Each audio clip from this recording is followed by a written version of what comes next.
Hello, I am going to show you now how we could do the experiment we had in the last video. We were doing the experiment where we were looking at nitrogen either under plants or in the litter areas or under the bare soil. And so we want to get some random samples within this irregularly shaped area.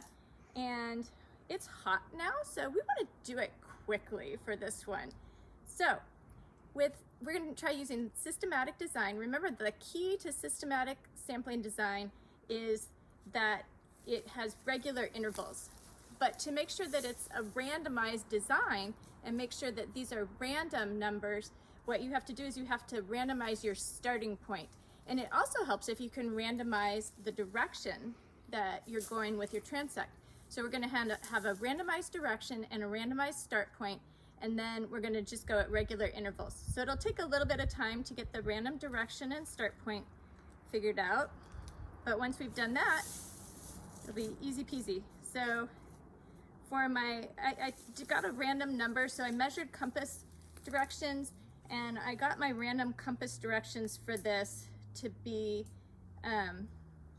what I did was I measured that it was 245 this way and it was 280 this way, and so that's like 35 degrees. So I got random numbers between 0 and 35 degrees to go from 45 to 245 to 280, and then I added my random numbers between 0 and 35 to 245 to get my random degrees. So my first random degree is 276. So I'm going to pull up my compass on my iPhone, and I'm gonna make it so it's looking at 276. Whoa. Okay, here we go. This is pretty close. So Eli, I want you to take the compass out. The string out in this direction. See how I'm looking at you? Yep. I'm looking at 276. This? There, perfect. Stand there. All right. Okay, so Eli's going to stand there, and now what we're going to do is we are going to get a random number between 0 and 1 for our starting position. Whoops. So this time I'm just going to do rand. I would multiply by 1, so I'd get 0.38. So I will put my first flag at 0.38.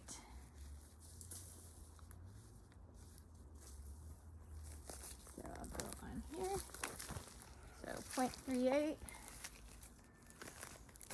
Okay.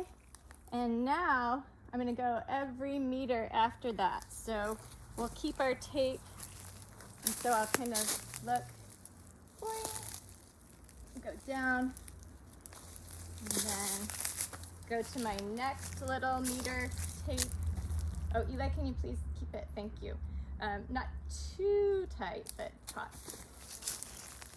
Yeah, with the string, there's a balance between taut and pulling it and stretching it. You don't want to stretch it, but you do want to keep it taut. So there we go.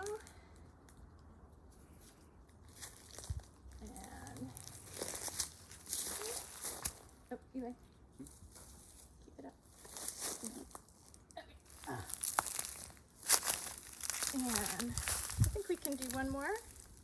Wait, how come this one is somehow it moved? Okay. All right. So that's good.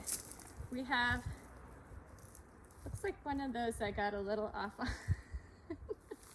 Some of these don't look like 1 meter. So we might want to do that over, but since it's a video, we're not going to. We're just going to go for it. But you do want to make sure that you could go back and check, and you could do it with your small meter tape and just do it meter by meter along the direction that you were supposed to go. So that might be another way to do it. All right, so I'm going to real quick lay out the last 4 flags and we'll see what we end up with. So I had a question, and that was when I'm saying 260, 276 or 245, I'm talking about degrees. So the 200 numbers were degrees, like north, south, east, west. So compass degrees. So I've got a new transect here that's at 256 degrees. And I have a random number. My random start point was like 0.99. So I'm going to put it right here at 0.99. Got under vegetation. And then I'm going to, yeah, I've got my first one. All right, so Eli, I need a taut string now. Not too taut. Okay. And so I'll put this one right here. Oh. And next one up.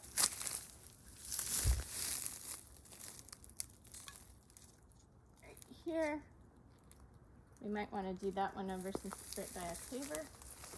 And the last one that I have right here, but we could keep going with a couple more back in there if I had more flags. All right, so that is, you can see that this one took a lot less time, and we still have the problem that we may not have enough that are under vegetation, so we might have to do a couple more transects to try and get some that are actually under plants. So we might have to just try and do the scattershot approach, or we could do, like I was saying in the last one, number the plants so that we can randomly pick a plant and get some samples underneath the plant. All right, so if you have questions, bring them to class. Great, thanks.